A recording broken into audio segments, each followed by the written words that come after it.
Okay, joining me now to discuss is Avi Mayer, founder of the Jerusalem Journal. Good morning. Thanks for being with us, Avi. Good morning, Audie. Good to be with you.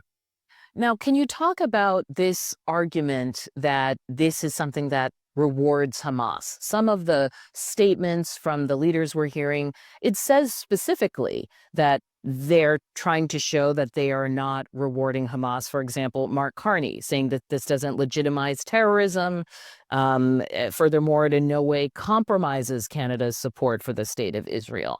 Can you make sense of that statement, given what we're hearing from the Prime Minister? Well, the Prime Minister of Canada can say whatever he likes, but the proof is in the pudding. And at the end of the day, it is Hamas that's saying that this is proof that terrorism works. They're referring to the string of announcements as the fruits of October 7th, essentially proof that terrorism against innocent civilians, massacring 1,200 people, taking 250 hostages, will result in the establishment of a Palestinian state. Now, of course, the Palestinian state does not exist. I'm here in Jerusalem. I can tell you there's no Palestinian state anywhere in the area. But any aspirations for a Palestinian state have just been set back by a move that very clearly strengthens extremists on both sides of this conflict. Can you talk about that idea of it being set back? It's not a wild idea that diplomatic recognition can lead to some shifts in dialogue or conversation. I think back to South Sudan, maybe Kosovo. What do you think is different here?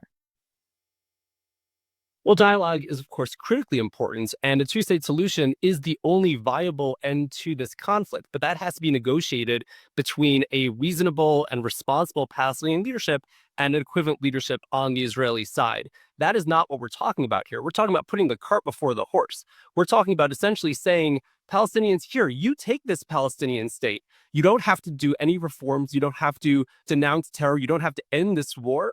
All you have to do is continue doing what you've been doing. Retain the hostages, keep the war going, and you will get this recognition nonetheless. And so this is at very best an act of diplomatic folly, a essentially meaningless performative gesture. And at worst, this could be something that really does set efforts to peace far back than anything we possibly could have predicted. I want to ask you a question about something you just said. I do hear many countries saying that Hamas should not, would not have any role in this country that they are talking about, that they would not, in fact, be saying to the Palestinian people, no changes need to be made. Do you think that distinction is just impossible to parse? Or I thought everyone was sort of on the same page of the idea that Hamas would not be involved going forward. Well, I think that's a wonderful distinction. I think it's one that most Israelis and most Israeli leaders share.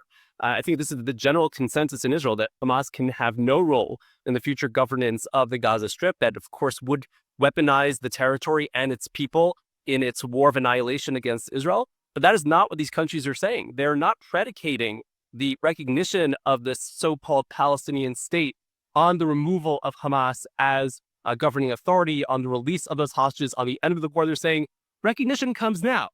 Hamas will deal with that in the future. And that is just such an unbelievably stupid position for them to take. I can't imagine what could be behind this act of diplomatic folly. What do you hope to hear from the U.S. this week before the UN General Assembly?